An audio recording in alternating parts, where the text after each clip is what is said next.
at large in the Secretary's Office of Global Women's Issues here at the Department of State. And on behalf of the entire staff, the Secretary's Office, and all of us, we welcome you to this historic and critical roundtable discussion on women, peace, and security. Before we dive into the discussion, I'd like to invite my friend and colleague, Jennifer Klein, Special Assistant to the President and Director of the Gender Policy Council at the White House, to make a few opening remarks. Gita, and before we start, I just want to acknowledge the moment we're in, which is Russia's missile strikes that killed dozens of Ukrainian civilians and caused tremendous damage and casualties. As the President said yesterday, NATO and this country, the United States, stands with Ukraine at this important moment and will continue to do that. I want to begin by thanking the many allies and ministers representing NATO countries and other partners who are joining us for this roundtable discussion. Your presence here is testament to the pivotal role of women in efforts to resolve conflict and achieve sustainable peace and security, and to the importance of addressing the impact that war and instability have on women's lives. I also want to thank my colleagues, Irene Fellin, NATO's Special Representative for Women, Peace, and Security, and as I said, Dr. Gita Rao-Gupta, Ambassador at Large for Global Women's Issues, for hosting this morning's roundtable. And I'm grateful to be here with so many leaders who have long championed the rights and opportunities of women and girls in the United States and around the world. We know that wherever the rights of women and girls are under threat, so too is democracy, peace, and stability. From Haiti, where women and girls are subjected to sexual violence as a tactic of coercion by gangs aiming to impede a democratic transition, to Afghanistan, where the Taliban has imposed draconian restrictions barring women and girls, thereby undermining the country's stability and development, to Ukraine, where Ukrainian women are literally on the front lines of Russia's brutal and unjust war, but where we are again seeing rape used as a weapon of conflict. Each of these examples exemplifies what decades of research confirm. The status of women and the stability of nations are inextricably linked.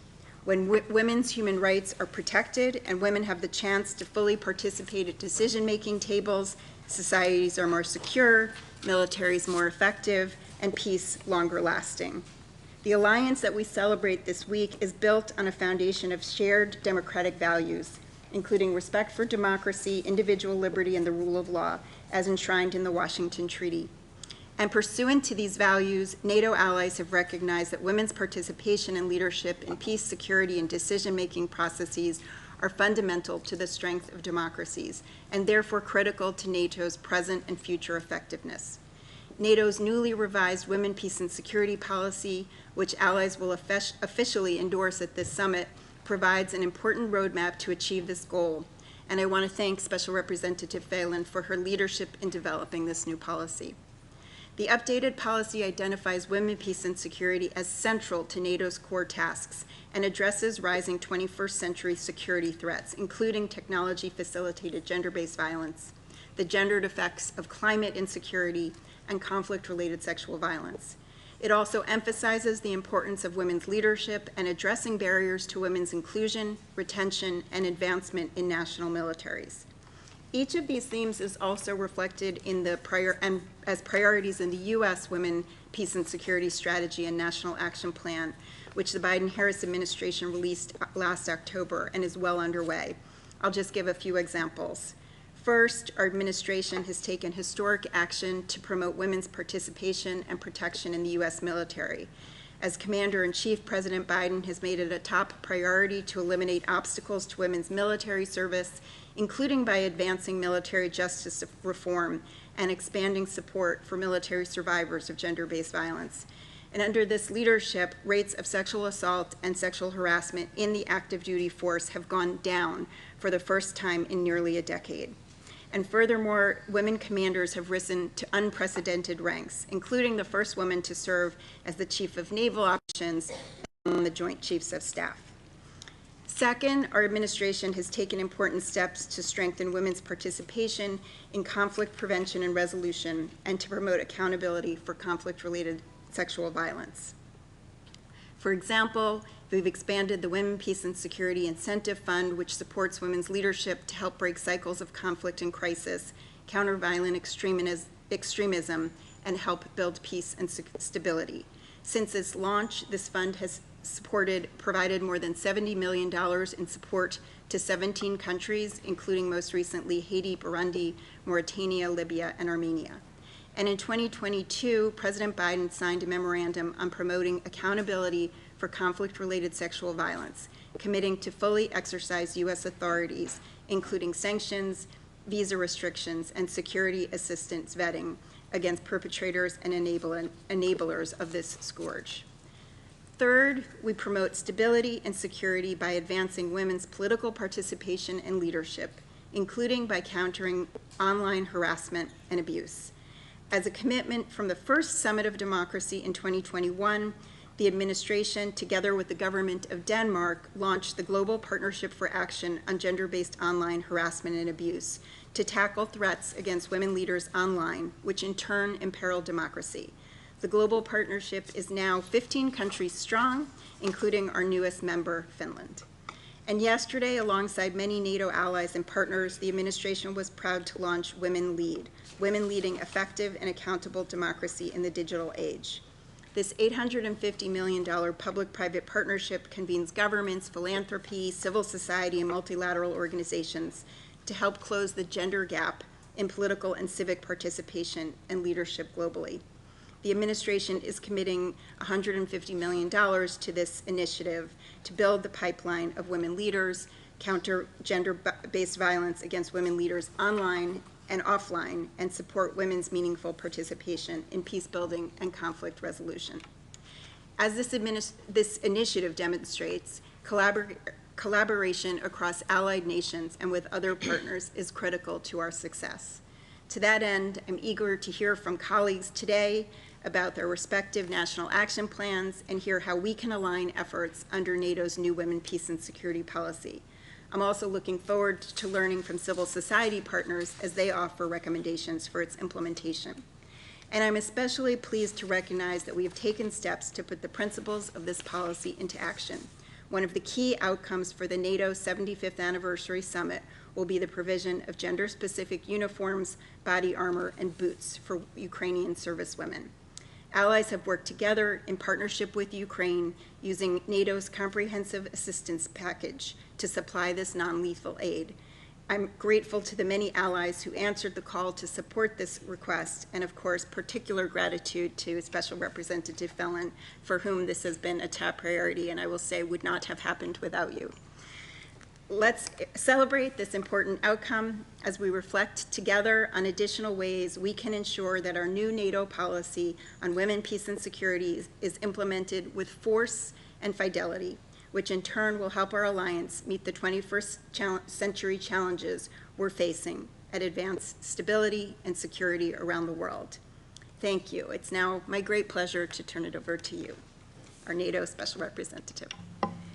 Thank you, Director Klein, for your timely framing remarks. It's my honor now to introduce my colleague and co-host of today's discussion, NATO's Secretary General Special Representative Irene Fellin, who will share her opening remarks.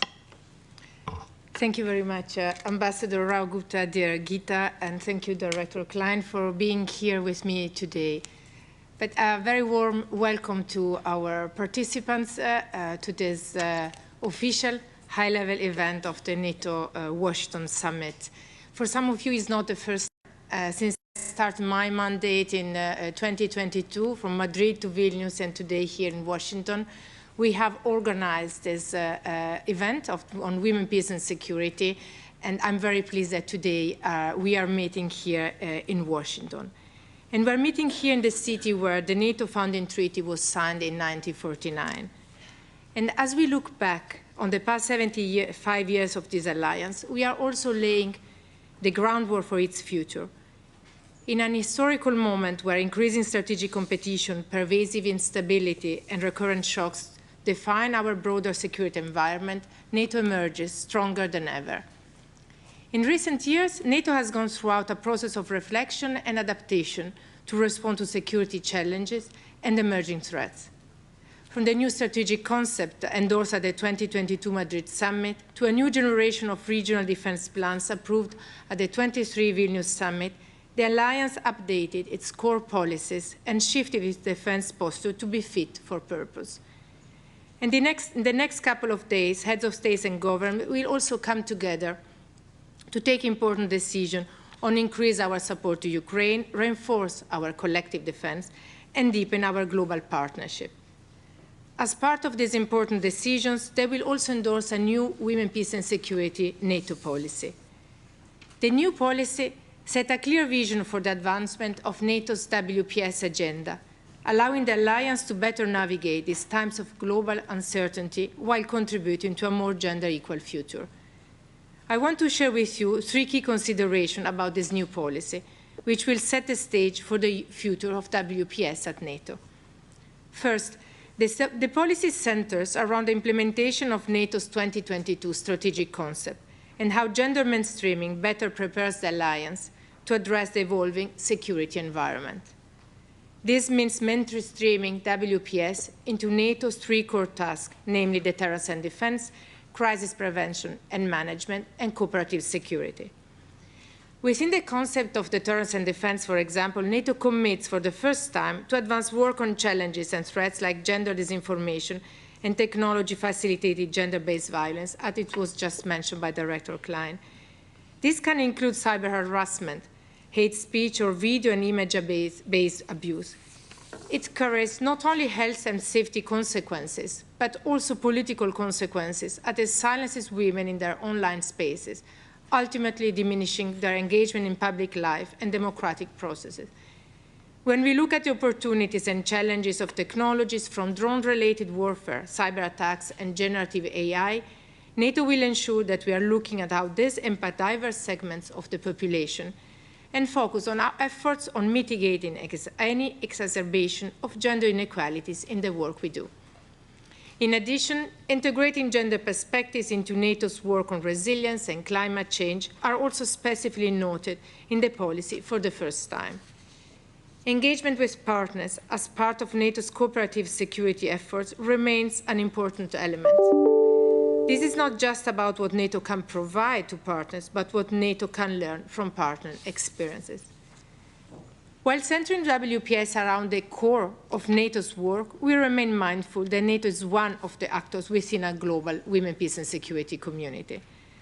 For example, strengthened engagement with women civil society actors at both political and operational level remains an important component of the policy and one of my personal priorities. It connects us with the foundation of the WPS agenda, and this engagement can improve our decision-making at the political level and increase our operational effectiveness in operation and mission settings. I'm particularly glad of the presence of civil society representatives in this room today, including members of the NATO Women, Peace and Security Civil Society Advisory Panel. We started a new cooperation at the beginning of this year that included consultation for the drafting of the new policy. I benefited from your insights and expertise, as well as from your constructive criticism that will help us doing our work better. And I'm looking forward to continue engaging with you in the years to come. The second consideration I would like to share with you relates to the policy, more direct alignment with the 4 pillars of the global WPS agenda, namely participation, prevention, protection, and relief and recovery. By speaking the global WPS language, we can better communicate NATO's role within this agenda to the wider WPS community. This will also allow us for a tighter relationship between our work in the alliance and the national efforts of allies and partners, as they are often structured around the UN pillars. Strengthening NATO's connection with national WPS priorities is indeed one of my priorities, as I believe it will be key in bolstering our collective achievement and reaching sustainable change across the alliance. To support this effort at the political level, I hosted the first meeting of NATO WPS, Gender Equality and Feminist Foreign Policy Leadership at NATO HQ in January, and I plan to make this an annual event. The meeting helped me deepen my reflection during the consultation for the policy update and reinforce our network. And I'm glad to be here today with you, Gita, and see other WPS leaders in the room. This ties to my third reflection, which is the recognition of the crucial need for gender-responsive leadership. It means that both men and women alike, across NATO in political and military roles, must be engaged and accountable for advancing gender mainstreaming and gender equality. We know that leadership engagement is essential for effective implementation of our political and military goals in all areas, and this is not different for women, peace and security. Before concluding, I would like to say a few words on Ukraine. I know others after me, starting with Julia Pajewska, and also from among the speakers in the room, will refer to Ukraine, to the work that we do as an alliance, but also at a national level. But I would like to just share with you how this has changed our way of working at NATO, and from a reflection, from a gender, integrating a gender conflict analysis in the work we do on an everyday basis, on a weekly basis, on our update, but also in the way in which we carry on our project. And the main achievement, it was just mentioned by the Director Klein. When we started, I started my mandate only 4 weeks before the full-scale invasion. So this has a direct impact on the way in which I'm working. And I'm very glad now to see how this work and this engagement at different levels led to the start of this project, based on an unprecedented number of women who joined the armed forces in order to defend their own country, challenging society norms and stereotypes. So part of my reflection was commissioning a rapid assessment of the armed forces in Ukraine throughout a gender lens to better understand the needs. And one of the challenges that emerged was the lack of appropriate equipment, namely body armor, uniform fit for women. I would like to underline that this problem is a shared concern across the alliance as well. So none of us has the perfect equipment. So we have some parts in some allies, but we are far from having the full equipment tailor-made for women bodies. I visited Kiev, I spoke with service women, I listened to their needs. I then spoke with the Deputy Minister of Defense to understand how they were addressing the problem and how NATO could help. I met with representatives of NGOs that are producing uniform tailored on female anthropomorphic data, and I saw that things can be done in a different way. Last month, in cooperation with the NGO Armed Women Now, we brought these uniforms, body armor, boots, and female military underwear to NATO for an exhibition during the last defense ministerial meeting.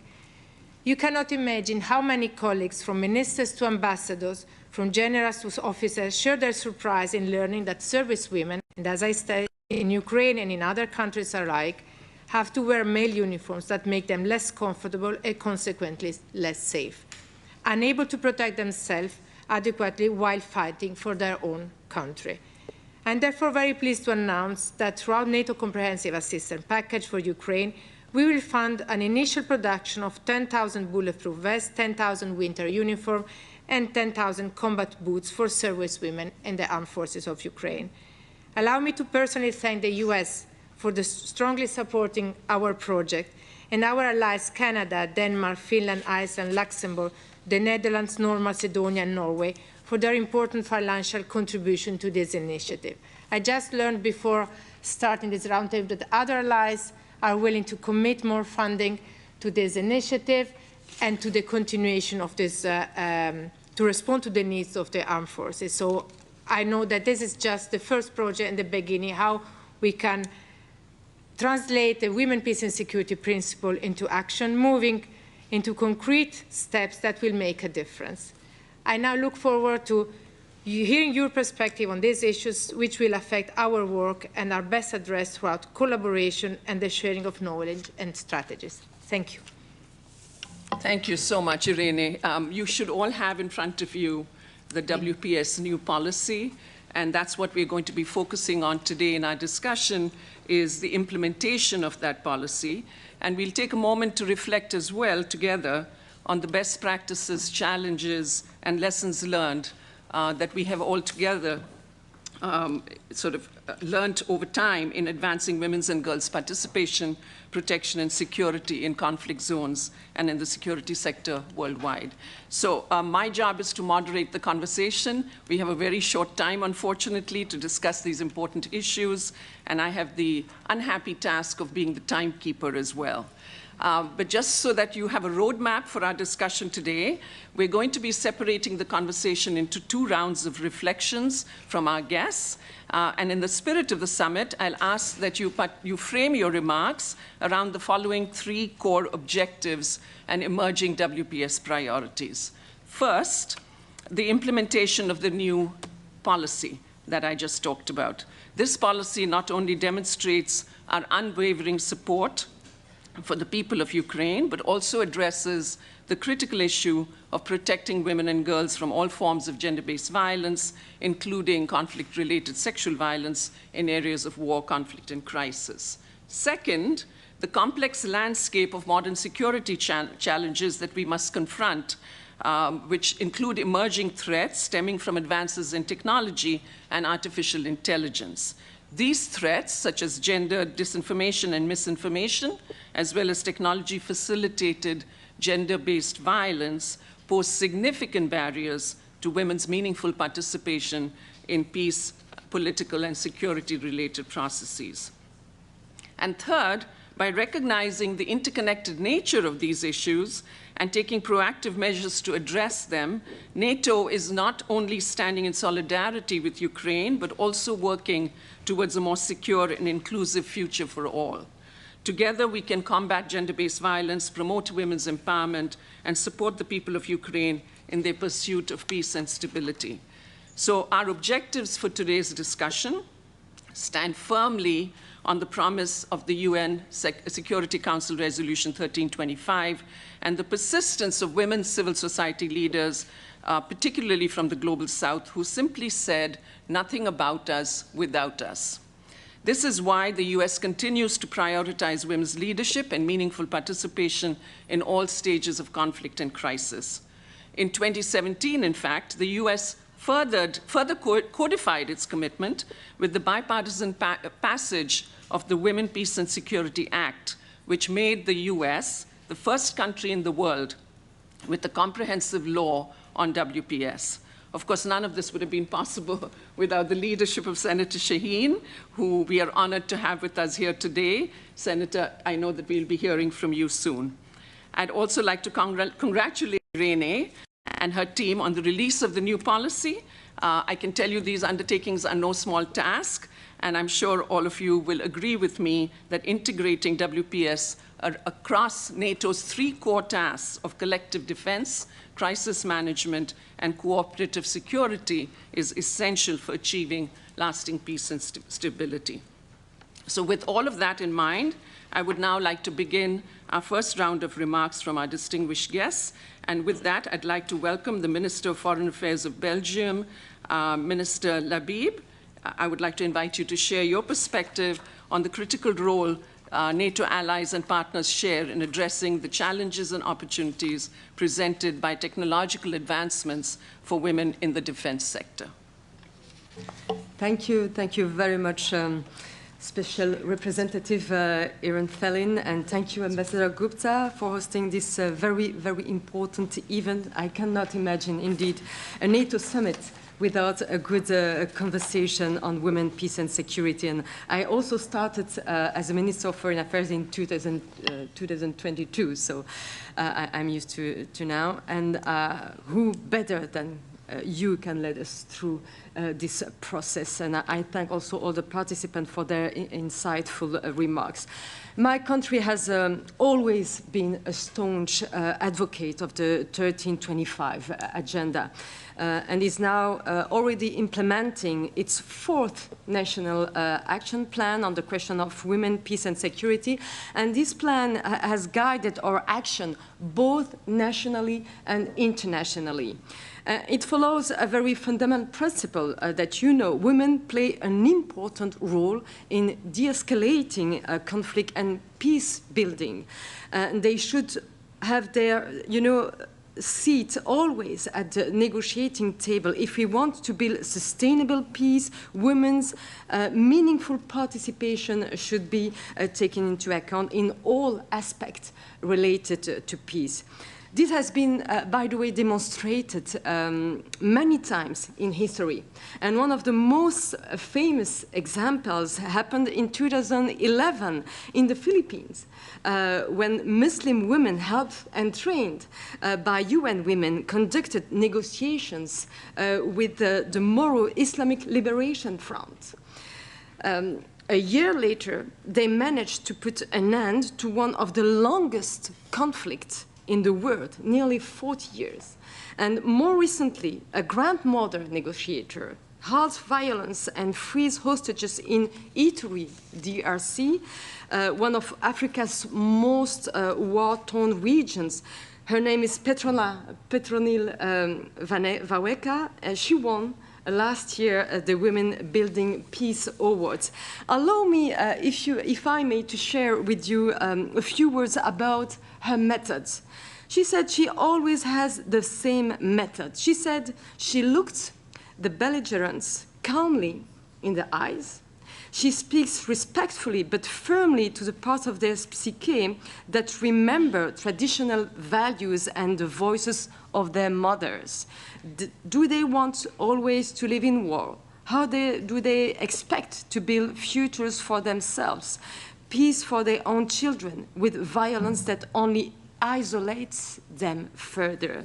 So she said, I began by seeing these men not as enemies, but as human beings.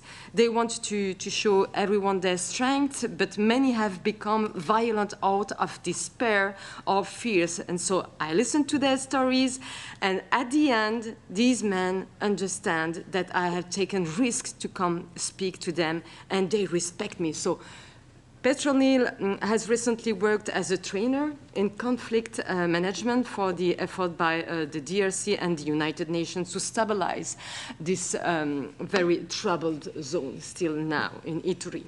So coming back to the NATO agenda on WPS, I'm very pleased that NATO's new Women, Peace and Security policy, which will be adopted later on during this summit, is an ambitious and actionable document. We want to stress the importance of a full, equal, and meaningful participation of women, of gender-responsive leadership, and of horizontal ownership of this agenda across the entire organization.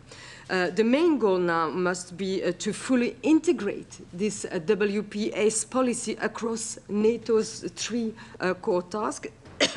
And we certainly need also to intensify our outreach towards our partners to make sure they associate themselves with this policy. And of course, we need a robust plan, the necessary financial, sorry,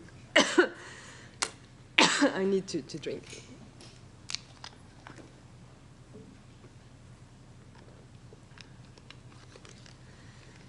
To have the necessary financial and human resources. Otherwise, it will only remain a set of good intentions. Our action certainly is even more important that we see that women and girls nowadays face declining safety and security globally, from Ukraine to Afghanistan, from the Democratic Republic of Congo to Myanmar. The prevalence of sexual and gender-based violence, including conflict-related sexual violence, demands our full attention. And to illustrate maybe the commitment of Belgium, I would like to share with you some examples. We are, for instance, currently tabling a resolution at the Human Rights Council on technology-facilitated gender-based violence, and we trust we can rely on your support in this endeavor. In the framework of our presidency of the EU, which we have just concluded 3 days ago, we co-organized a European Union task force dedicated to WPS with a special focus on the Sahel region. In Ukraine, we have allocated a voluntary contribution of €1 million to the UN team of experts on the rule of law and sexual violence in conflict. We have also supported the UN Humanitarian and Peace Trust Fund, supporting women civil society with a contribution of €600,000 focusing on Ukraine and Moldova. We also contributed for an payment of €6 million for the NATO Ukraine cap for hospitals. And across the African continent, our Egmont Institute has been working on women leaderships program for years in countries such as Niger, Senegal, and DRC. And I had the chance to participate actively myself in one of those programs and to attend a very moving graduation ceremony in Kenya. So through these programs, we contribute to the development of skills and competences of leader women that are working in key sectors, including in the field of peace and security. So these are just a few examples that I wanted to share with you. But before concluding, allow me maybe to briefly tackle the situation in Afghanistan, where women are suffering and disappearing from the public space. Despite its limited results, the recent meeting in Doha should be seen as an opportunity to withdraw the attention of the global community on the fate of Afghan women and girls, because we cannot let them down.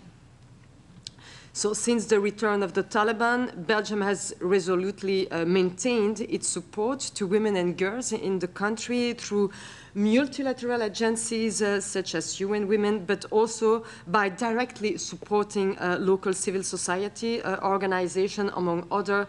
We have been funding shelter houses for women's rights defenders in Afghanistan, where women activists and their families can find a refuge if they are under attack, and where they can start a project of relocation. So their situation may sometimes seem hopeless, but it is our collective duty to keep acting for them. So, dear colleagues, I'm really convinced that NATO and its partners should take a leading role in the women, peace and security agenda. We really hope WPS will keep getting a prominent place at the NATO Summit with all allies at the table, but you can count on me to keep working in that direction. Thank you very much. Thank you for those remarks. I now call upon the Foreign Minister of Slovenia, Minister Tanja Fajon, who will talk with us about the best practices of how Slovenia coordinates with other NATO allies and partners on the implementation of their National Action Plan for Women, Peace and Security. Thank you very much. Good morning or good day to everyone. Thank you, Ambassador Dr. Gupta, also Special Representative Fellin, for organizing this event and for the wonderful hospitality. I'm truly delighted that we have gathered on the margins of a historic NATO summit to discuss the Women, Peace, Security agenda in the city known for its suffrage movement. As the reality of women and girls around the world turns increasingly hostile, I am proud that our alliance continues to advance WPS agenda, exhibiting our shared values and resolve. Today's event and the new NATO WPS policy attest to the fact that the gender equality and the Women, Peace and Security agenda remain at the heart of our endeavors. Through them, we seek increased operational effectiveness and situation awareness, and we safeguard the freedom and security of our population. NATO and its allies have an important role to play in advancing WPS agenda. Our success serves to promote the agenda across the globe. And it is a responsibility of each ally to contribute its part. Slovenia is committed to this. As NATO ally and as current UN Security Council member, our commitment was shown also by dedicating recently a panel discussion to WPS agenda in the NATO at the main event of 20th anniversary of our membership in Alliance in March in Slovenia, and Irene, you were there. It was a wonderful discussion. And before continuing, I wish to recognize the presence also of Yulia Payovska, a Ukrainian medic, and express my country's full solidarity to Ukraine, with Ukraine and its people. Slovenia's support to Ukraine remains unwavering, and Russia's unjustifiable war of aggression against Ukraine has caused immense suffering of Ukrainian population. And I'm inspired by very bravery and resilience of Ukrainian women, including those in the battlefield. They prove not only willingness, but also ability to serve in combat positions as commanders, overcoming many biases about women in the army. And in this respect, I commend the US for being the driving force in developing MyCap, WPS project for bulletproof vests and uniforms adjusted to the needs of women in the Ukrainian army. And that was, Irene, I was telling you, we wish to contribute, so there is willingness to do more in the future. Tomorrow, our leaders will endorse NATO's new WPS policy that offers an ambitious way forward for integrating gender perspectives across everything that NATO does, defending our nations, to deterring our adversaries, preventing and managing crises, and working with many partners around the world. And I wish to focus my remaining thoughts especially on the latter: political dialogue. NATO's partnership frameworks and tools, capacity building, initiatives, trainings, and exercises are important to ensure further advancement and the visibility of WPS agenda. We should seek opportunities to exchange best practices and best lessons learned. And I'm therefore very pleased that WPS has been included in the new strategy for enhancing NATO's engagement with the southern neighborhood. We should also recognize the important work that NATO and allies do through its operations and missions. In particular, I mentioned KFOR and NMI. More work needs to be done by ensuring better gender parity with our contingents. With the Western Balkans, so the region that I am coming from, being of strategic importance to my country, Slovenia, our WPS efforts are focused especially on this region. And in order to ensure women's full, equal, and meaningful participation in peace and security policies, engaging with civil society and coordination with private sector partners will remain very important for us. However, our success and our credibility depends to a notable degree on our own internal NATO and allied progress in implementing the WPS agenda, and we must do our part.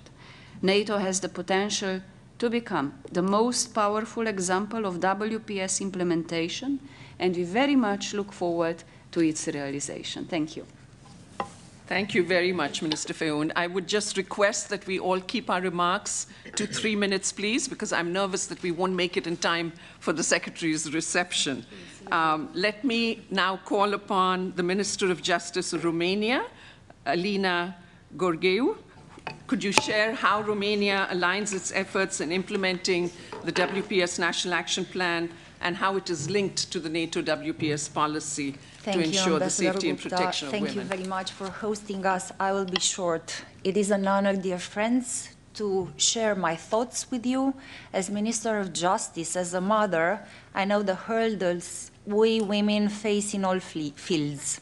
Fairness and justice must be guiding principles in the implementation of women, peace, and security objectives. I want to start with a simple truth. You cannot do justice for women without women in justice. Without true justice, there can't be real peace. And my country, Romania, knows this well. Russia's war is at our borders. We see firsthand the horrors lived by Ukrainian victims of Putin's war.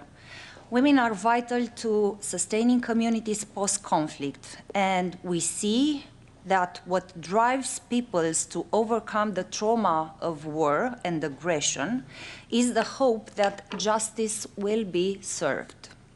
I try to put a new perspective into the discussion. We have the duty to bring justice to the heart of the human women, peace, and security agenda. Romania provides a successful recipe for women's involvement in social stability.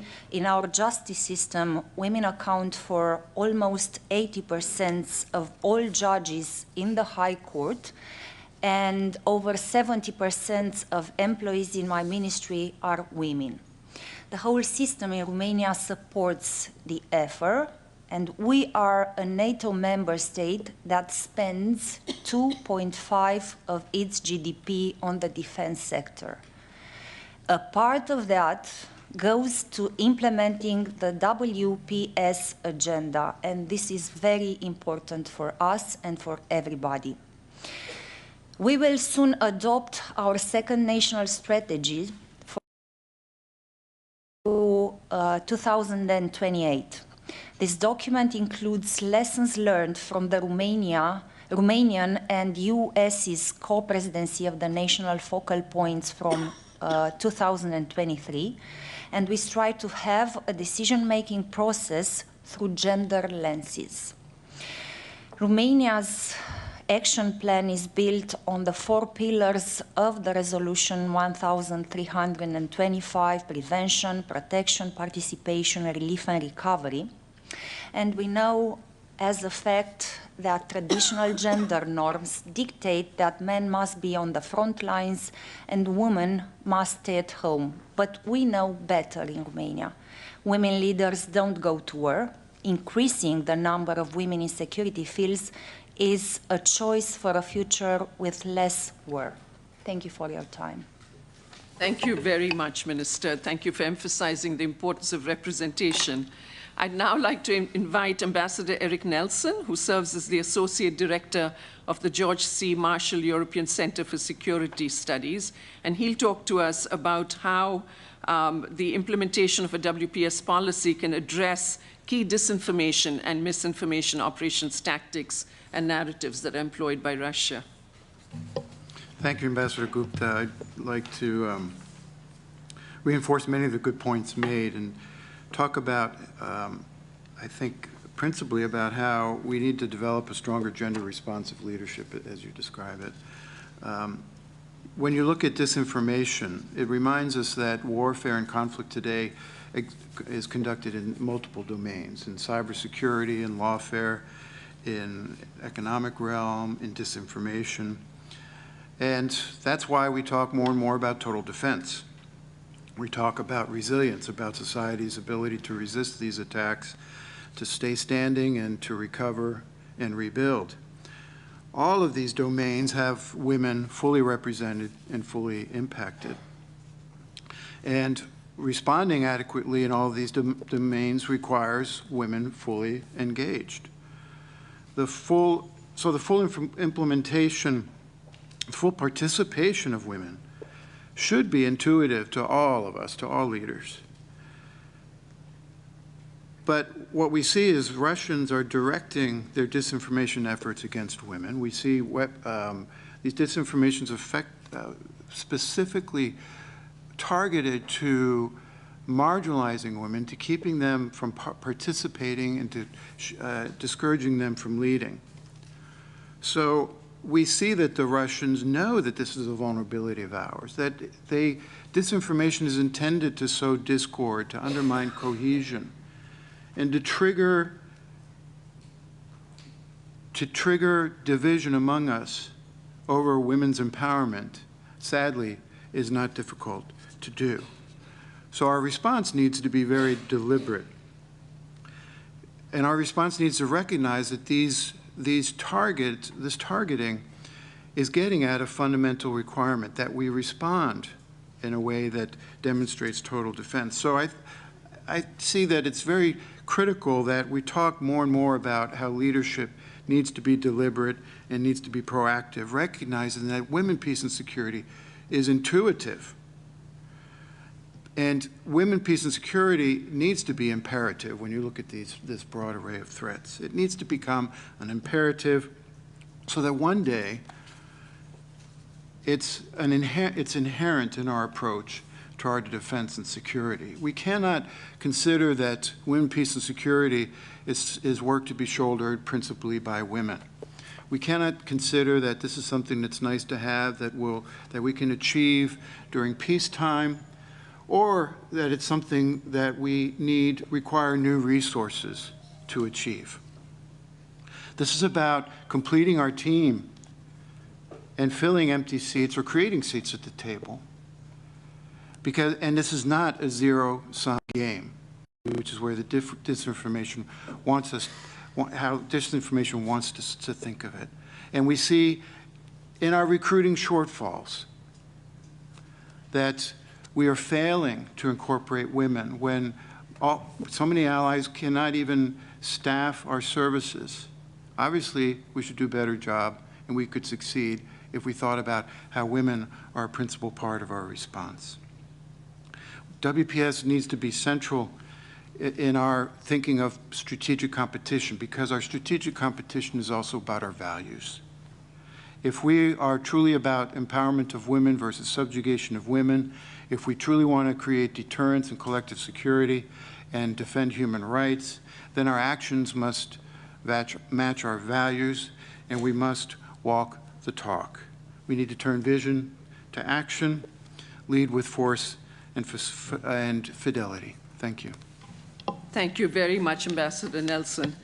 Finally, it's a great honor for me to invite Yulia Payevska to speak. She is our 2023 International Women of Courage awardee and founder of Tyra's Angels, to talk about your organization's support to the Ukrainian army. Я буду говорити українською, я перепрошую, моя англійська далека від ідеалу, я не хочу вас катувати. Як там з перекладом, я не розумію.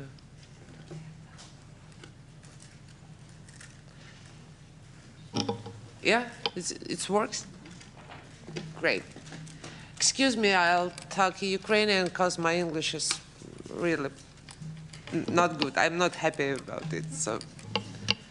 But Ukrainian, я вважаю, що українська мова мусить звучати в цьому будинку і в цій країні так само, як і всі інші. Звичайно, я дуже горжусь тим, що я знаходжусь разом з вами тут. Я дуже вдячна, і це велика честь для мене, але я не буду витрачати багато часу на політез. Тому що в моїй країні війна, і ми не маємо часу на речі, які забирають нашу енергію. У нас конференція «Жінки, мир та безпека». І я в першу чергу хотіла би звернути вашу увагу на безпеку. Це те, що примусило мене 10 років тому долучитись до допомоги Збройним силам. Це те, що свого часу примусило мене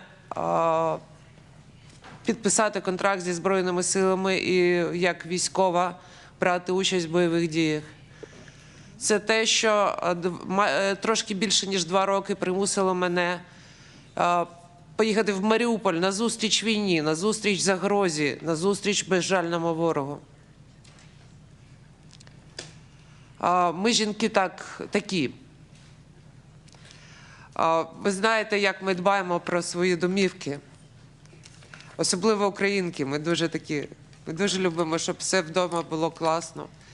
І безпека для дітей, для нашого майбутнього – це найвищий пріоритет для нас. Тому дуже багато жінок йдуть саме вперед, на фронт, на зустріч загрозі. І я думаю, що саме тому я тут зараз, тому що я можу бути тут ефективна. Загроза в іншому місці, але ефективність досягається в різних місцях. Зараз це є моя зброя проти ворога. Вчора я спізнилась на літак через те, що у мене був конект на перельот до Вашингтону. І я спізнилась на літак, тому що коли ми приземлились, я з'ясувала, що Київ піддався бомбардуванню. У мене взяло більше години часу з'ясувати, що всі мої близькі, рідні і мої друзі в безпеці і цілі. Але, на жаль, не всі. Один лікар, якого я знала особисто, загинув в Маріуполі, в Києві, в Охмадиті. Він якраз проводив операцію хворій дитині. Це абсолютно цивільні люди. Я хочу говорити про безпеку. Це не наші діти, це наші діти. Твої, ваші діти. Це наші спільні діти. Я говорю про майбутнє, про безпеку майбутнього. Якщо не зупинити це зараз, воно прийде до вас. Я вас не лякаю. Я бачила Маріуполь. У мене на очах руйнували 500 000 міста. Ви знаєте мою історію. Але ви не знаєте історії мільйонів українок, які страждають зараз.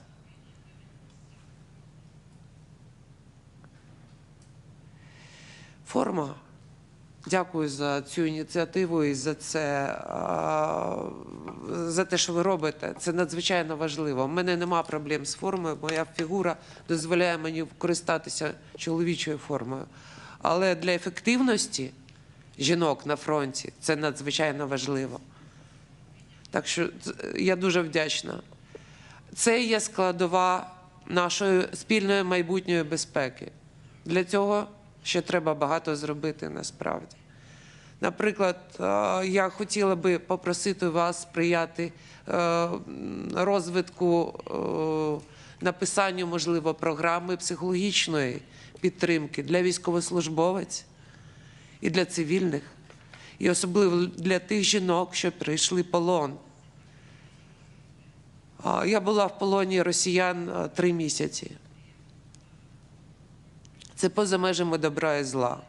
Я зараз пишу книгу, де буде трошки описаний цей досвід, але я не можу про все писати досі, знов-таки з міркувань безпеки.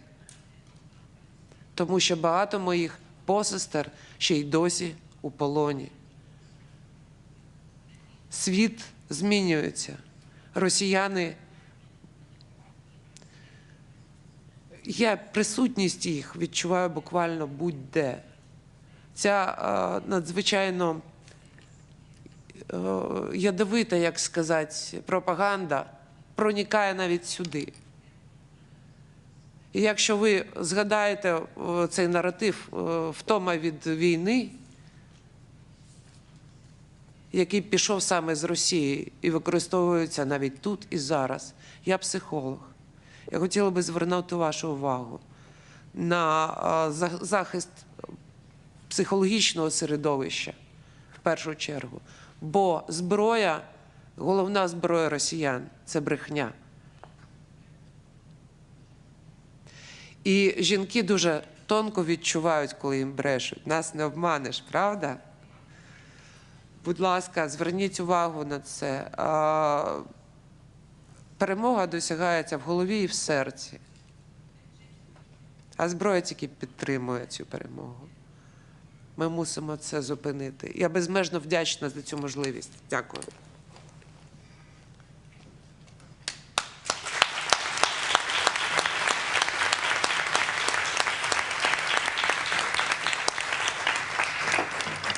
Thank you, Yulia. Thank you so much for your service, your bravery, and your commitment during this war. That attack yesterday was truly horrific. We stand with you and with all of the people of Ukraine. Thank you.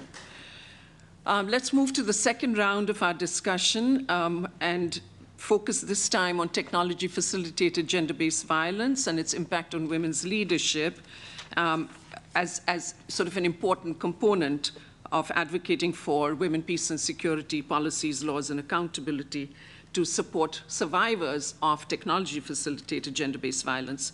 So with that, let me call Permanent Representative Wernhardt of Sweden, who has made some impressive advances in countering TFGBV, the acronym that we've developed for this horrible scourge. If you could please speak to your country's work on this area. Thank you. Thank you so much, Ambassador Dr. Gupta, and thank you so much, Special Representative Fellin, for organizing this very important event. I'm indeed honored to speak here today, and I'm more so honored to speak since I also speak on behalf of all the Nordic countries, actually, and Germany, and Lithuania, and Estonia, and the Czech Republic. We share the same concerns, and we have the same priorities when it comes to this very important work. I'll just make a few remarks, but I think the basis, the starting point is the war in Ukraine and the Russian full-scale invasion. It has particularly affected women and girls, and we also know for sure that a great number of Ukrainian women are fighting to defend their country, and they want to fight to defend their country. And this definitely highlights the need to adopt and develop suitable equipment for all military personnel, not only men. Without the right equipment, women will be exposed to greater risks and will not have the same opportunities to fulfill their tasks. And we think also that we need to ensure that the NATO Women, Peace and Security policy here has to be fully implemented also in the context of Ukraine. In support of Ukraine and in the reconstruction of Ukraine, and that the needs of Ukrainian women in that work also will be heard. We talked about the importance of appropriate body armor, and I'd just like to mention here a novelty which is quite interesting, and that's the use of a 3D scan of a person in order to capture the shape of the body from all angles, in order to personalize the body armor. And this is in fact a gender-neutral approach, but it is of great importance, of course, of crucial importance. But this is not enough. A gender perspective needs to be mainstream into the development of all new military technologies and hardware in order to facilitate full participation by both men and women. But technology should not be seen as something isolated, as an island by itself. A gender perspective needs to cut through all domains, and it needs to be integrated also in doctrine, in training, and in exercises. And also in this latter context, I'd just like to mention that we have the Nordic Center for Gender in Military Operations, which trains staff at all levels and which is an important tool in this work. We also believe that this will enhance decision-making and operational efficiency. And as a member of NATO, of course, we will unrelentlessly work to strengthen this agenda. We all do. And the strengthening of this agenda is also actually to strengthen the whole defense and deterrence work of the alliance. Thank you. Thank you very much. I'd now like to turn to Ambassador O'Neill. Jackie O'Neill is Canada's first Ambassador for Women, Peace and Security, and she will talk to us about the lessons learned in Canada in implementing WPS, particularly in support of NATO missions in Ukraine and at home. Thank you, and I request you to stay within 1 minute. Good morning and good afternoon for everyone with jet lag in the room. We are delighted as Canada. I'll make a few very brief points. We've just appointed our first woman commander, our first head of the Chief of the Defense Staff and head of the Armed Forces in Canada, making her currently the only woman in that role among the alliance. We know Slovenia was there first, but currently the only woman. She's very experienced commanding a NATO mission, comes from the combat arms, and is course, as a highly capable, qualified, professional person and woman, she is already a target of disinformation campaigns, highly coordinated efforts to undermine her and as a result undermine the institution and Canadians' trust in her work. So we will have to apply many of our lessons at home as well. I'll make 3 very brief points about lessons that we've learned in Canada, one for each of NATO's 3 core tasks. On defense and deterrence, we recognize that women-led civil society organizations are core to total defense, to resilience, and to deterrence, and we have to work with them, fund them, and meaningfully include them in all processes and forums. We know this and we see this in Ukraine every day. We see women serving in uniform. We see the government stretched beyond its limits to focus on defense. And we see women-led civil society organizations that are playing essential roles that enable the government to do that work. So they've delivering basic services, fundraising for equipment, supporting families, providing psychosocial support that Tyra mentioned, leading healthy reintegration of veterans, countering disinformation, and very importantly, rallying international support, including in the Global South. When it comes to crisis prevention and management, when Canadian Armed Forces were providing a humanitarian mission to support Ukrainians fleeing to Poland, we weren't prepared for the majority of the people we were working with being women and children, to provide health services for pregnant women. We weren't ready to provide care for survivors of conflict-related sexual violence or to watch for signs of human trafficking. So we've updated and tried to integrate better preparation, training, and reflexes in crisis response in our National Action Plan. And lastly, on the core task of security cooperation, we found that women, peace, and security is not only an element of interoperability, essentially, among allies. We have common languages and objectives, but it's also a real door opener for collaboration, real dialogue, and real exchange with militaries around the world, including in the Global South. We found it's important to be deliberate in this. Women, peace, and security is a specific element of the Canada-Ukraine Security Cooperation Agreement, and it could be of others. And I think we all have the opportunity to improve our integration of women, peace, and security in the training that we do with one simple step, which is to set aside or dedicate a specific proportion of spots of the trainings that we offer for women from various militaries and set essentially a minimum standard or quota. Thanks so much. Thank you so much, Ambassador O'Neill. We'd now like to move to Foreign Minister of Croatia. Minister Rodman, could you highlight the work that Croatia has done to mitigate cyber and hybrid threats that have a disproportionate impact on women? Thank you so much, Madam Chair. And the summit is about the security investment, of course, and a strong support for Ukraine and value sharing with our partners. But however, this women, peace, security agenda became an integral part of NATO's policies at all levels of the alliance. Croatia has implemented 2 national action plans regarding the WPS, while third is currently being developed. The second plan addressed precisely the impact of hybrid threats, cybersecurity, climate change, and terrorism, all in the context of the women, peace, and security policy. We are constantly investing in initiatives to empower women and girls in the field of cybersecurity, primarily through education and training. The panel on women and security and defense will be held during Zagreb, our capital city, Zagreb Security Forum in October this year. This globally known diplomatic event will be organized by Croatian Hybrid Warfare Research Institute, as well as Defense and Security University in Zagreb. In recent years, non-governmental organizations such as Women in Tech Croatia held webinars on cybersecurity as well. The regional conference on cyber violence and cybersecurity with a special focus on youth and women was held in Zagreb 2 years ago via NATO campaign. The upcoming national plan on women, peace and security will devote attention to these topics, as well thereby fully aligning with the new NATO policies.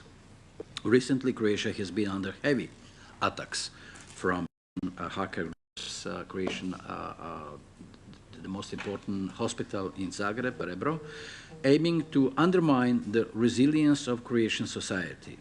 Since the beginning of the war in Ukraine, Russian invasion of Ukraine, we have been continuously exposed to hybrid threats of various forms due to our close vicinity to our Western Balkans. As Tanya also mentioned, it's our immediate neighborhood. We know the region. Our region that is actually of strategic interest and importance to NATO. Therefore, Croatian institutions and society recognize the patterns of actions our adversaries undertake to destabilize our societies, typically exploiting their most vulnerable members. With its experience from the homeland war, Croatia was also the victim of aggression, and we were a victim, and we know who was culprit. Croatia deeply understands the significance of the problem of women and girls suffering, as well as the importance of their role in conflict prevention, management, and post-conflict activities. Unfortunately, we all witnessed the horrific consequences of Russia's brutal aggression on Ukrainian society, including their most vulnerable, namely the women and girls, particularly concerning conflict-related sexual violence. Dreadful treatment of women and girls continues in Iran, within the Taliban regime in Afghanistan and other autocratic states, and Hadia also mentioned the situation in Afghanistan. Adversaries of the alliance have brought access to modern technologies, which they increasingly use to promote the hate speech and discrimination, often targeting women and girls. Consistency and unwavering dedication to protect the rights of women and girls and promote gender equality are fundamental to NATO's and allies' credibility, integrity. Finally, I'm very, very pleased to inform you that Croatian diplomat and a lady, my colleague, Ms. Vlasta Breklacic, began to serve in European Union Assistance Mission for Ukraine. She's now there. And so Croatia is looking forward to organizing a special discussion panel on women, peace, and security during our flagship diplomatic event that is taking place each summer in the town of Dubrovnik in Croatia in July. We stand ready to assist with our experience and expertise. Thank you so much. Thank you. We look forward to visiting beautiful Croatia in July. Thank you so much for your remarks. I would now like to close out our discussion by inviting Senator Jean Shaheen of New Hampshire to discuss the comprehensive legislation that was adopted, thanks to your leadership, by the US, and the importance of bipartisan support for women, peace, and security on the Hill. Well, thank you, Ambassador Gupta. For all of you who wondered why I'm here, it's because I sponsored the legislation that gave the U.S., and I'm very proud to say we were the first country to pass women, peace, and security, the only country to have done it legislatively so far. And I think that was really important because it was a learning opportunity, and it remains to be an opportunity for us to build support for the agenda, to encourage bipartisan support. I had Senator Capito from West Virginia, who was a Republican, was my co-sponsor on the legislation. Unfortunately, she couldn't be here today, but she continues to support this effort. And there have been a lot of really impressive comments made by everyone this morning, but one of the things that I haven't heard is the importance of continuing to educate people about why this is important. You know, it's kind of like the medical trials that we did in the US for such a long time, and we only used men in our medical trials because we didn't realize that women were actually different. Well, it's the same challenge, I think, that we've got a job to educate people about the difference that it makes to have women at the table. And everybody in this room understands that. But as I talk to some of my colleagues in the Senate and Congress, they don't get why it matters. And so when you say to them, you know, if women are at the table, the negotiating table, when a peace deal is signed, there's a 35% better chance that it will last for 15 years or longer than if they're not at the table. When we've got that data to show people what a difference it makes to have women integrated throughout, it's really critical. And I think we get there by doing the things that all of you have talked about. And I liked Ms. O'Neill's point that as we're thinking about training exercises in NATO, I know we don't want to do quotas, but goals would be good.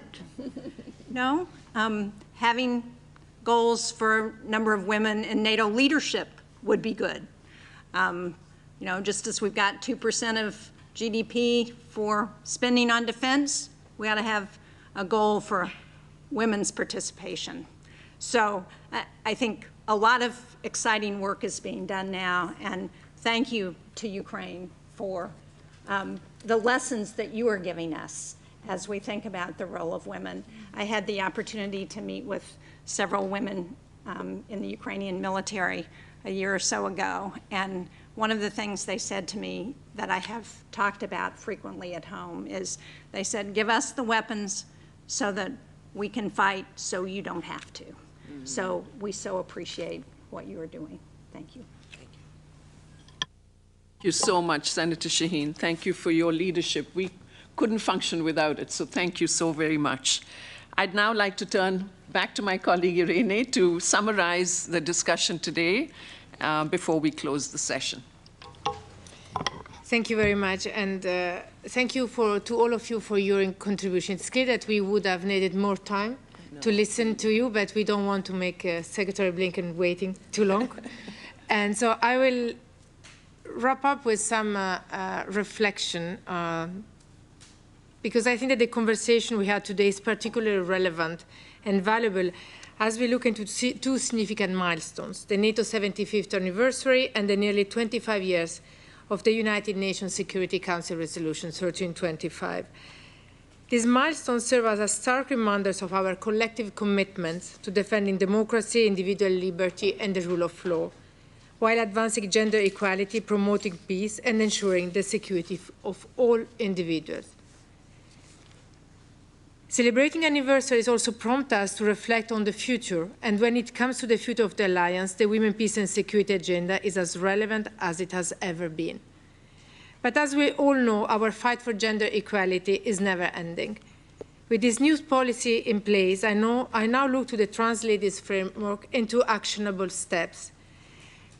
And as it was mentioned, as part of these efforts, I will focus on working closely with civilian and military leadership across NATO to advance women, peace and security and gender equality in the years ahead. I'm looking forward to supporting the next Secretary General Mark Rutte, as I was pleased and honored to do for the last 2 years with Secretary Jens Stoltenberg. I will do it throughout the Women, Peace and Security Leadership Task Force in place at NATO, and I call on all of you to do the same with your respective professional contexts and on a global stage. I ask you to lead by example and be an inspiration for the new generation. And this is exactly to respond to what Senator Shaheen said, is to educate, not give for granted that the others understand. And the example of the uniform I made before, it's clearly like this. I had the majority of colleagues at NATO asking why we were, setting this exhibition there. And they said, why do we need to talk about this? It's clear that we are different. And I said, yes, now it seems clear. But then concretely, nobody did this. And it's exactly about the trial and the medicine. So nothing is granted yet when we talk about gender differences and then translate into women, peace and security. So we have come a long way, but we still have a long way to go to achieve gender equality in the peace and security sector and beyond it. But the fact that we are all here working together, renewing to our promise to a full implementation of the principle embedded in Women, Peace and Security agenda assures me that we are moving full steam ahead in the right direction. Working together, we can shape the future we want, the future we need. Thank you. Thank you very much, Irene, and thank you very much to all of you for your comments and remarks. There's not much left to say other than to really commit together to renew our promise to create a more inclusive, secure, and peaceful world. And the only way to do that is to make sure that women can meaningfully participate in all levels of the security sector. So thank you very much. We're now going to gather in the Ben Franklin room on the 8th floor for the reception hosted by Secretary Blinken, which is to begin at 11 a.m. sharp. So you're going to have to make your way quickly to the elevators. There'll be volunteers guiding you to take you upstairs. Thank you so very much. One round of applause for everyone.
I'm looking forward to supporting the next Secretary General Mark Rutte, as I was pleased and honored to do for the last 2 years with Secretary Jens Stoltenberg.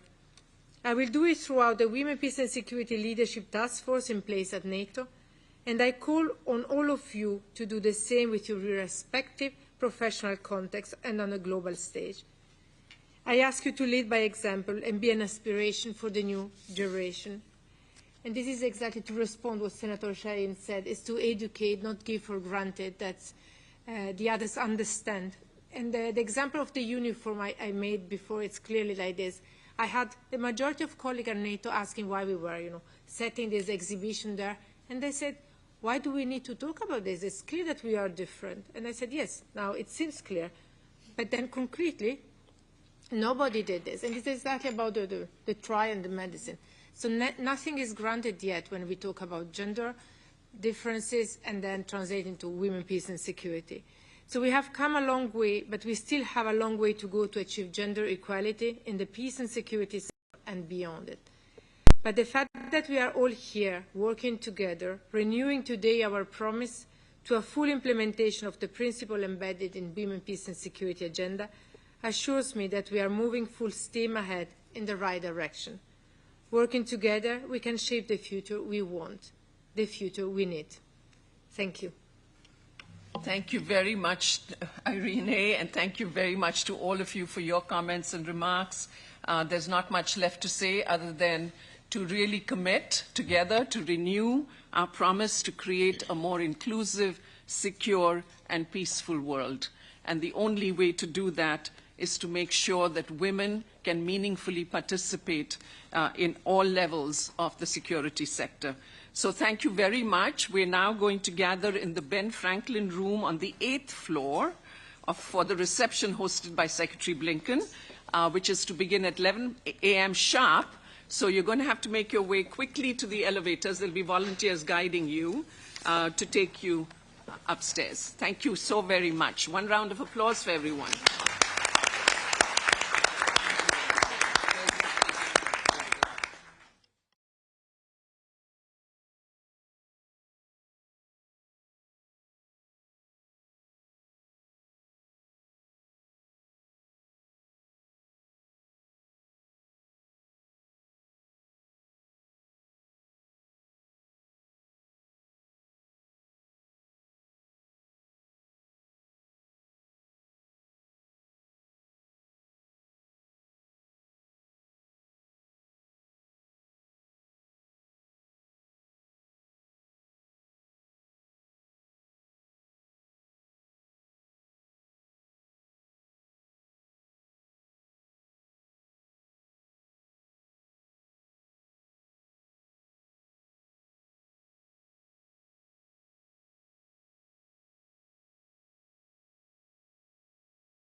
distinguished guests, the Secretary of State, accompanied by NATO Secretary General Special Representative for Women, Peace and Security, the Minister of Foreign Affairs for the Republic of Iceland, and U.S. Senator from New Hampshire.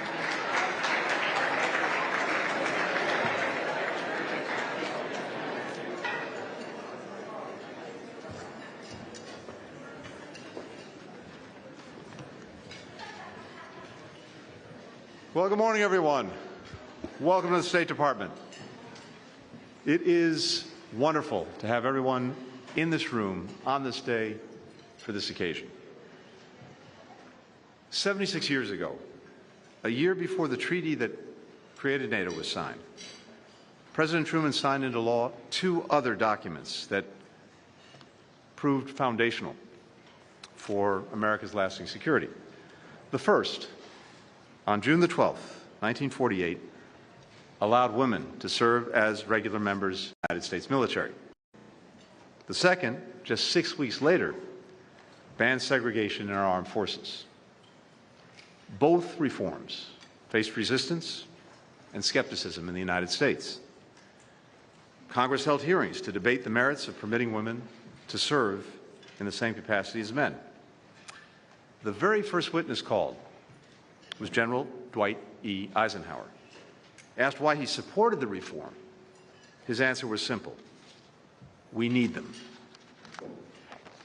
The same is true today for virtually every one of NATO's strategic objectives. To achieve them, we have to meaningfully include women at every level.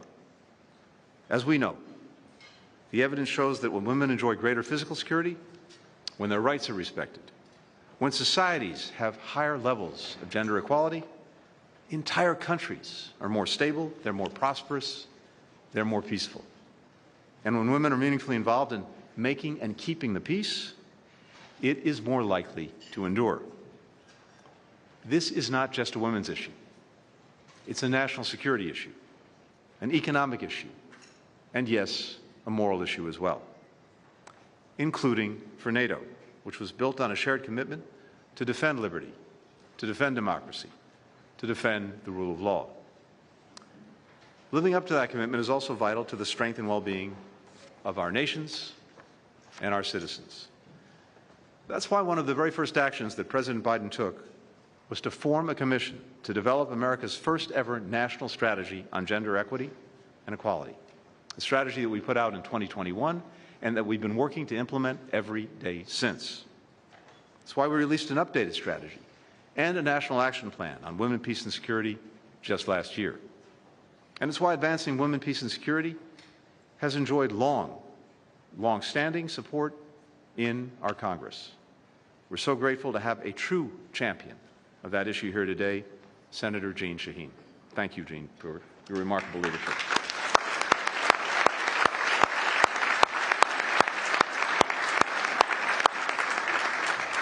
And yet, despite the overwhelming evidence of the benefits of ensuring that women have a leading role in making and keeping peace, despite the real progress that we've made on this issue over the last few years, we've still got our work cut out for us. So today, I'd like to briefly focus on three areas where NATO's enduring effectiveness demands that we do more. First, we have to continue to improve the meaningful participation of women and girls in all of their diversity. If we let obstacles and biases stand in the way of their full participation, we're simply not building the strongest alliance that we can. Consider that of the 32 allies, 6 have women who are permanent representatives. One of the 6 happens to be our ambassador to NATO, Julie Smith.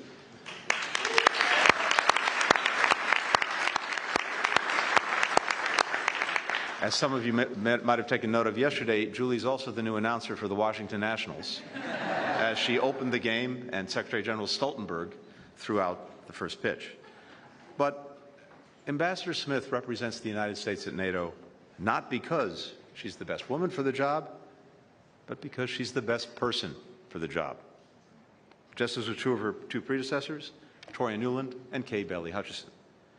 But how many women like Julie are out there in every NATO country who have been held back from reaching their full potential?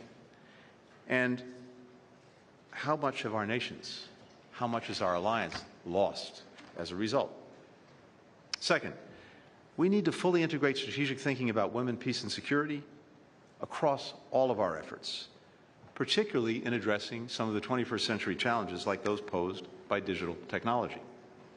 This technology has, of course, immense potential to amplify the voices of women and girls, but it's also increasingly being exploited to enable online harassment, to enable online abuse.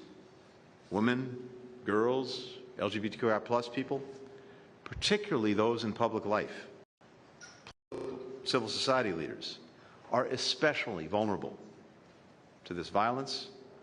Such attacks not only harm their victims, they have a chilling effect on the participation of women and girls and other underrepresented groups.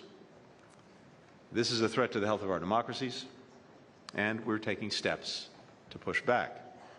In 2022, we launched the Global Partnership for Action on Gender-Based Online Harassment and Abuse to help us better understand, better prevent, better counter these attacks.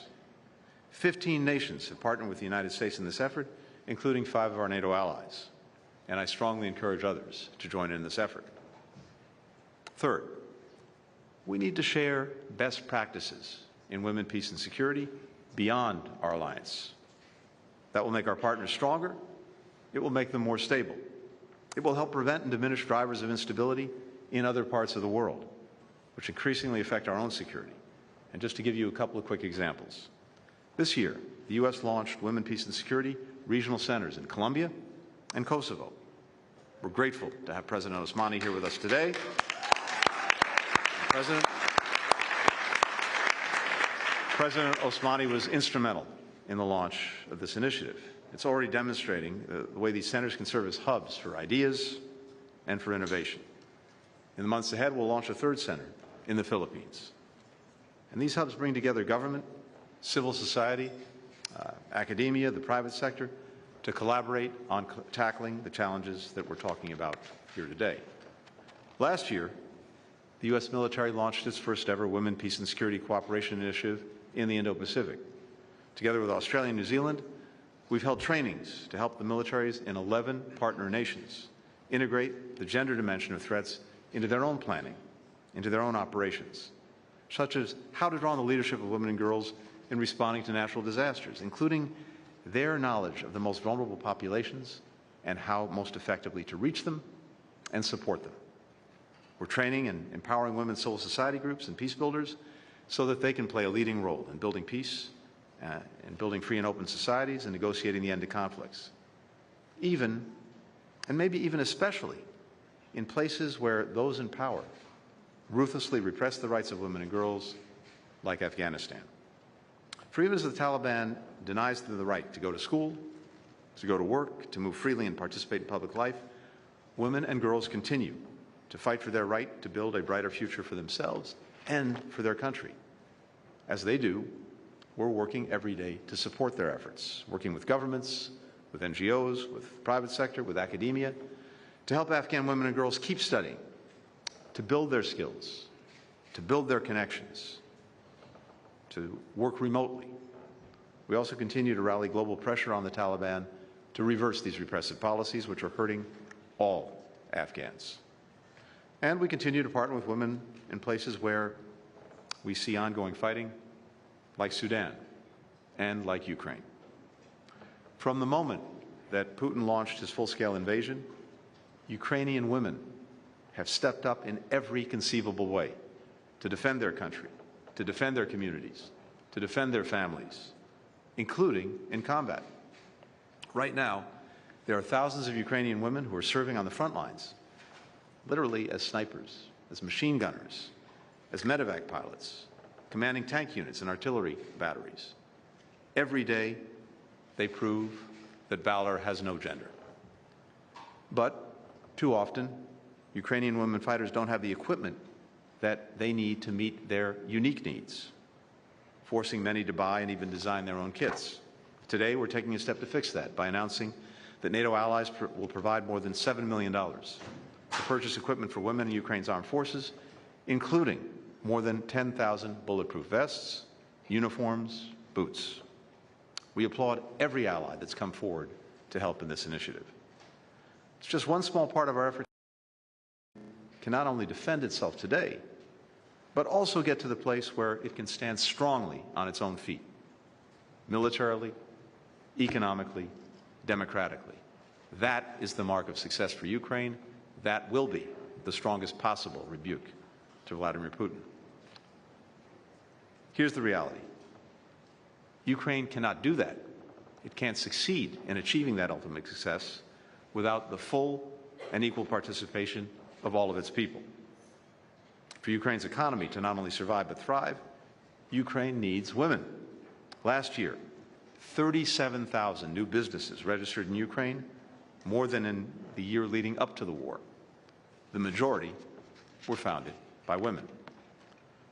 For Ukraine to realize its democratic aspirations and build and strengthen its independent institutions, Ukraine needs women. We see that in the Ukrainian women working as anti-corruption and human rights activists, independent judges and prosecutors, reporters in the country's free press. Ukraine's resilience, the path to success, is built in large part on the shoulders and in the hearts of the women of Ukraine. What's true for Ukraine is true for so much of what we have to achieve in our alliance. And so, we thought it was fitting as we kick off this summit, this 75th anniversary summit, a summit that looks not only to the achievements of the past, but looks especially to what the alliance has to do and has to do together to ensure our security, to defend our democracies going forward. We thought it was very appropriate to kick things off with this event, with this focus on women, peace, and security, and a commitment to bring our focus to empowering women's full, meaningful, and equal participation, not just to this forum, but to each and every issue that we have to tackle together. Our success, and yes, our security, depends on it. I thank you very, very much for joining us today, but not just today, for the work that pretty much everyone in this room is doing every day to advance this agenda. We know that when we come together for a summit, for one day of meetings and discussion, it's important. It puts a spotlight on issues, but what really matters is the next 364 days and the work that you are going to be doing, we're going to be doing every day. With that, and with that in mind, it's my honor to introduce someone who has dedicated much of her career to empowering women peace building, the NATO Secretary General's Special Representative for Women, Peace and Security, Irene Fellin. Irene, the floor is yours.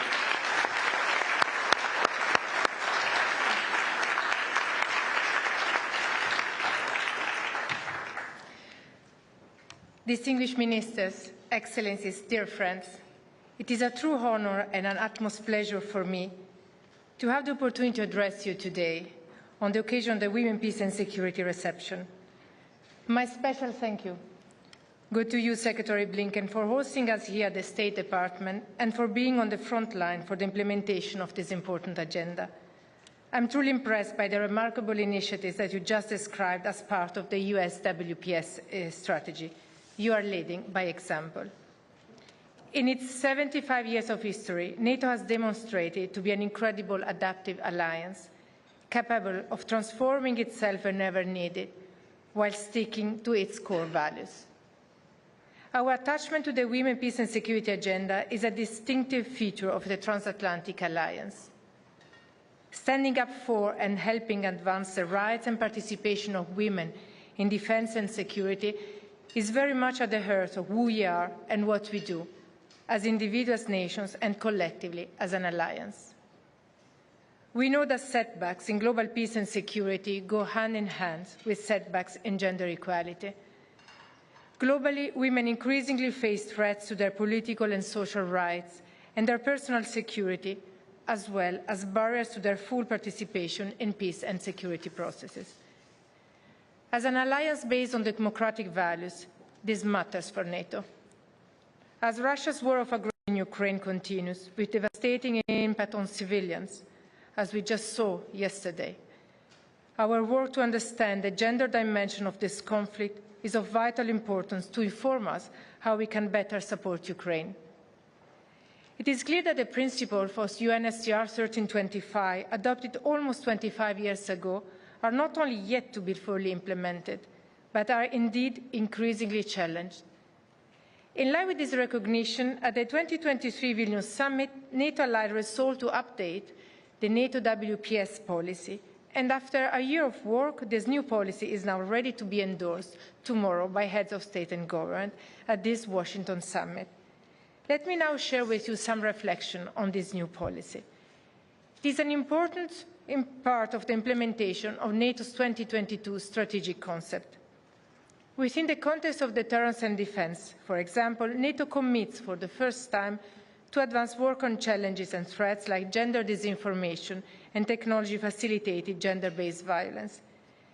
This can include cyber harassment, hate speech, or video and image-based abuse. They carry not only health and safety consequences, but also political consequences, as they silence women in online spaces, ultimately diminishing their engagement in public life and democratic processes. When we look at the opportunities and challenges of technologies, from drone-related warfare, cyber attacks, and generative AI, we will ensure that we are looking at how this impacts diverse segments of the population, and will focus on our efforts on mitigating any exacerbation of gender inequality in the work we do. While the Women, Peace and Security agenda is relevant to deterrence and defense, it is also an essential partnership tool. In fact, to be successful in integrating WPS in all that we do, collaboration and engagement with diverse actors as part of NATO's cooperative security efforts is key. We will continue to work closely with our partners, some of whom are with us here today. NATO partnership represents a privileged mechanism throughout which we can learn from one another, and this is particularly relevant when it comes to Ukraine defending itself against Russia's war of aggression. In this context, as Secretary Blinken just mentioned, an unprecedented number of women joined the armed forces of Ukraine in order to defend their own country, challenging societal norms and stereotypes. And in fact, the service women found themselves fighting on different fronts, some more obvious than others. And one of them is the lack of appropriate equipment, namely body armor and uniform fits for them. So I would like to join the announcement just made by Secretary Blinken that throughout NATO's comprehensive assistance package for Ukraine, we will fund this initial production of body armor, winter uniform and combat boots for service women of the armed forces of Ukraine.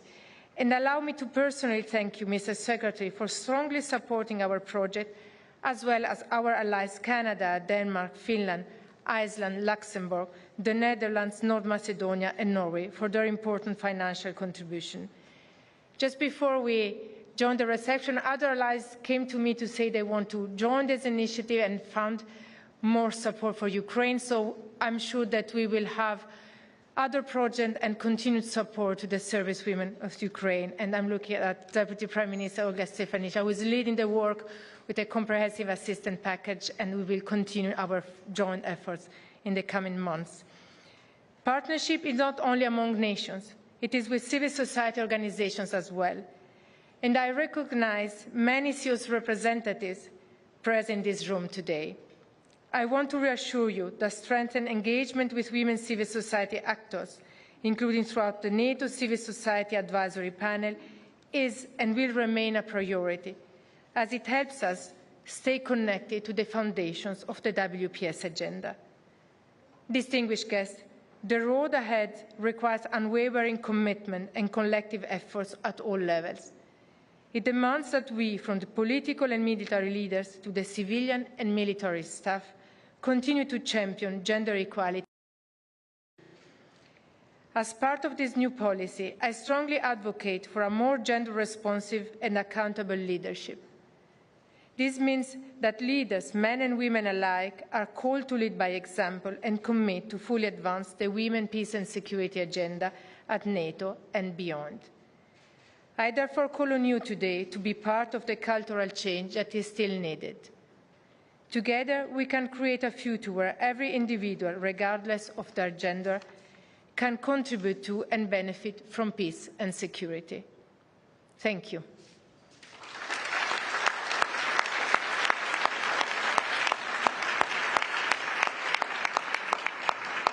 I would like now to pass the floor to Ms. Þórdís Gylfadóttir, Minister of Foreign Affairs of Iceland.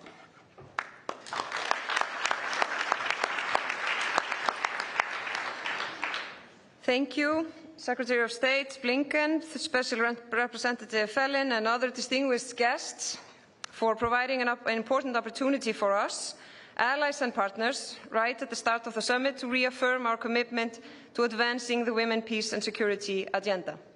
Gathering in the wake of Russia's brutal attacks on civilian targets in Ukraine, our support and solidarity is unwavering. Tomorrow we will endorse NATO's very impressive and I would say progressive WPS policy. Thanks to everyone involved at the headquarters in Brussels, in the respective capitals and from civil society for your solid work. Iceland has for years been a strong proponent for the women, peace and security agenda at NATO, globally and at home.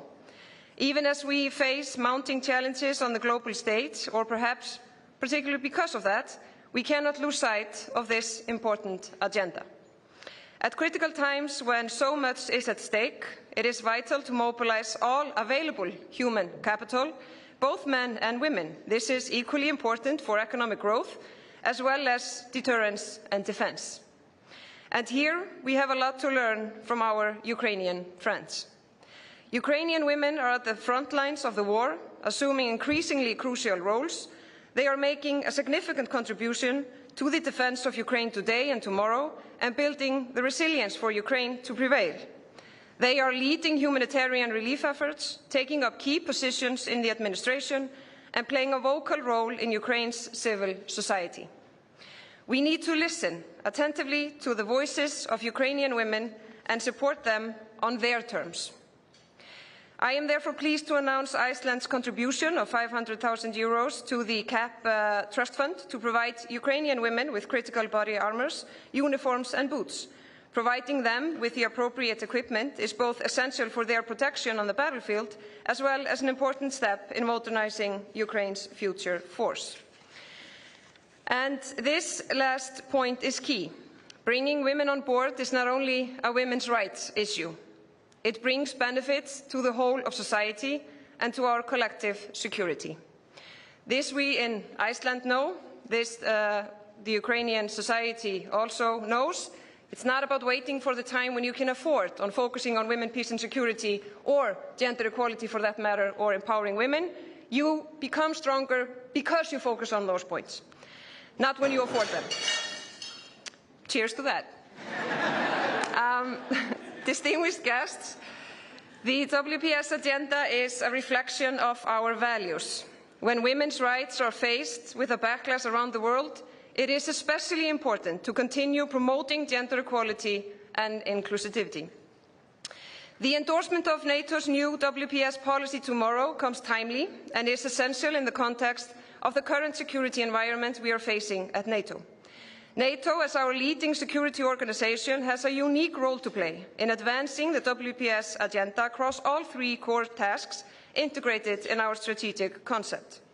We have taken important steps at NATO in recent years, recognizing that gender perspectives should be at the center of a secondary importance. The new WPS policy provides a strong foundation. However, it is implementation of the policy and the upcoming action plan that will matter the most. We need to put the issue at the top of our agenda as a leadership issue, both at NATO and back home, with focus on sustainable resources, meaningful representation, gender mainstreaming and strong accountability.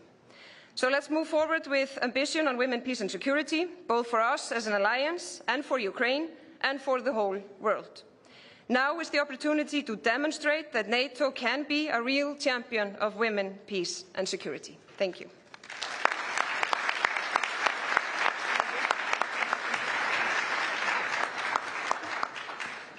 Good morning, everyone.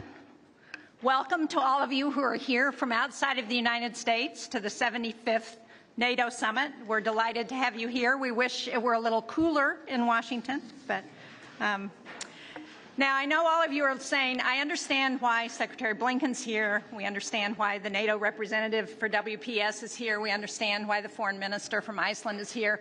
But why is that senator from New Hampshire here? For those of you who don't know where New Hampshire is, it's up north, where it's cooler. But I'm here because I had the good fortune to pick up the legislation when Barbara Boxer left the Senate to sponsor the Women, Peace and Security legislation for the United States. We were the first and remain the only country to have legislatively passed the WPS agenda, and I'm very proud of that and very proud to be with all of you participating in the summit and talking about why it matters to have women part of the agenda for NATO and in all other aspects of our governments. It's been 24 years since the United Nations Security Council formally acknowledged the role that women must play in preventing and resolving conflict and preserving peace with the passage of Resolution 1325. And for the last 2.5 decades, the United States, NATO, and our allies have stepped up to put into action the core values that underline WPS. The gathering here demonstrates today this partnership's enduring commitment to advancing the WPS agenda within our own countries and as an alliance that is committed to democracy and freedom. So fundamentally, WPS acknowledges the disproportionate impact that conflict has on women, but also the essential role that women play in preventing violence, resolving conflict, and ensuring peace. And I'm sure that most of you here are familiar with the often cited statistic, but I think it's worth repeating, that women's involvement in peace negotiations increases the probability of a peace agreement lasting 15 years by 35%. It makes a difference. This is a measurable impact that we can't afford to ignore. NATO is a military alliance, but it's also a values-based alliance. It's joined together by our common commitment that to advance our collective security, everyone needs a seat at the table. It's a privilege to have sponsored that legislation, and bipartisan, bicameral support has never been more important than it is today. At a time when it feels like national security has never been more subject to the change of administrations, Congress has reaffirmed its steadfast commitment to our NATO alliance and our WPS agenda. I've been honored to work with many of you here today to advance that agenda within the United States and abroad. This summit is an important opportunity to reaffirm our commitment to Ukraine also, as they defend their country against an unprovoked Russian invasion. Ukrainian women, as everyone here has said, have been central to the war effort since day one. They've served on the front lines, they've represented their country abroad, they've led efforts to preserve democracy at home and ensure the safety of the Ukrainian people. It is necessary that this summit send the powerful message that we stand with Ukrainian women who are leading the on-the-ground response. You can clap for that, folks. Wake up. Come on.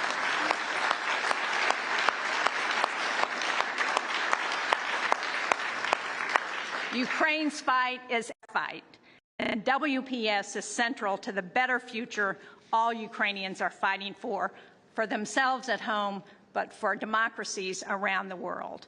This summit is an opportunity to reaffirm our commitment to advancing that agenda.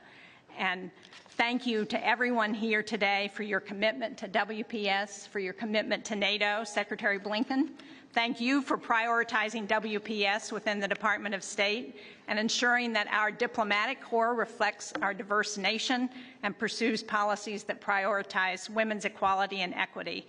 And to Ambassador Gupta, thank you for your leadership within the State Department to advance the WPS agenda. Thank you all very much. Well, thank you again, everyone. So great to have you here today. Great to have you at the summit, and great to have you in this effort together. Enjoy the rest of the day. Thank you.